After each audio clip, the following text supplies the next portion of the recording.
நெறைய டைம்ல இந்த மாரி ஃபாஸ்ட் பூட் அப்படிங்கிற மாரி ஒரு எரர ஒரு சில மொபைல் நம்ம பார்த்துருப்போம். Redmi, Poco, MI இந்த மாரி யூசருக்கு கண்டிப்பா இந்த மாரி பிரச்சனை நீங்க ஃபேஸ் பண்ணியிருப்பீங்க.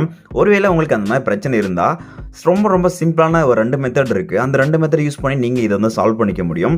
அதுக்கு முன்னாடி பார்த்தீங்கன்னா, ஒரு சிலருக்கு டவுட் இருக்கும். ஏன்னா, அந்த மாரி ஃபாஸ்ட் பூட் அப்படி வந்துச்சுன்னா, நம்முடைய மொபைல்ல இருக்கிற டேட்டாஸ் அதாவது ஃபோட்டோஸ், வீடியோஸ் எல்லாமே எரேஸ் ஆயிடுமா அப்படிங்கிற மாரிலாம் பயப்படுவாங்க. அப்படிலாம் எதுவுமே ஆகாது.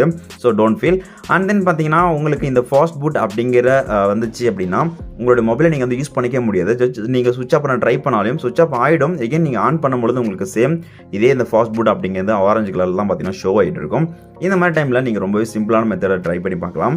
அதுக்கு முன்னாடி அந்த மெத்தட் என்ன பார்க்கறதுக்கு முன்னாடி நீங்க மறக்காம இந்த வீடியோக்கு லைக்கும் நம்மளோட சேனலை சப்ஸ்கிரைப் பண்ணி வச்சுக்கோங்க. இந்த மாதிரி சில ட்ரிக்ஸ் வீடியோஸ் வந்துட்டு இருக்கும்.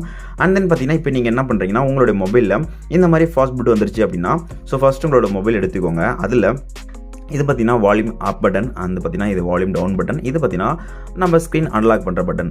இப்போ என்ன பண்ணுறீங்கன்னா அந்த வால்யூம் டவுன் பட்டனையும் சேம் டைம் பார்த்தீங்கன்னா அந்த கீப் அன்லாக் பட்டனையும் ஜஸ்ட் நீங்கள் லாங் ப்ரெஸ் பண்ணிட்டே இருங்க. ஒரு 10 to 50 செகண்ட்ஸ் நீங்கள் ஜஸ்ட்டு லாங் ப்ரெஸ் பண்ணிட்டே இருங்க. ரெண்டும் ஒரே டைமில் நீங்கள் ப்ரெஸ் பண்ணிடணும். அதுக்கப்புறம் பார்த்தீங்கன்னா உங்களுடைய மொபைல் ஓப்பன் ஆகும். ஐ மீன் சுவிட்ச் ஆஃப் ஆகிட்டு எகின் பார்த்தீங்கன்னா ஆன் ஆகும். அப்போ உங்களுடைய ஸ்க்ரீனில் இந்த ஃபாஸ்ட் பூட் அப்படிங்கிறது இருக்காது. நார்மலாக உங்கள் மொபைல் நார்மல் மோடுக்கு வந்துடும். ஒருவேளை அப்பயும் உங்களுக்கு இந்த பிரச்சனை சால்வ் ஆகும்னா ரொம்ப சிம்பிள் தான். நீங்கள் உங்கள் மொபைலை எதுவுமே பண்ணாதீங்க, ஜஸ்ட் விட்டுருங்க. ஒரு 2 or 3 ஹவர்ஸில் அதுவே ஆட்டோமேட்டிக்காக மொபைல் சுவிட்ச் ஆஃப் ஆகிட்டு எகின் ஆன் ஆகும்போது உங்களுக்கு நார்மல் வந்துடும். ஸோ இந்த 2 மெத்தட் தான் ட்ரை பண்ணி பாருங்கள், கண்டிப்பாக ஒர்க் ஆகும். ஏன்னா நிறைய பேருக்கு இது சில டைமில் வரும்போது என்னடா பயமாக இருக்கும். ஸோ எந்த ஒரு விஷயம் இருக்காது, உங்களுக்கு எந்த ஒரு டேட்டா எரேஸ் எதுவுமே இருக்காது. ட்ரை பண்ணி பாருங்கள். உங்களுக்கு ஒருவேளை இது ஒர்க் ஆச்சு அப்படின்னா மறக்காம இந்த வீடியோக்கு லைக்கும் கமெண்ட்லேயே ஒர்க் ஆச்சு அப்படிங்கிறதையும் கமெண்ட்ல பண்ணிட்டு நம்மளோட சேனலை சப்ஸ்கிரைப் பண்ணி வச்சுக்கோங்க.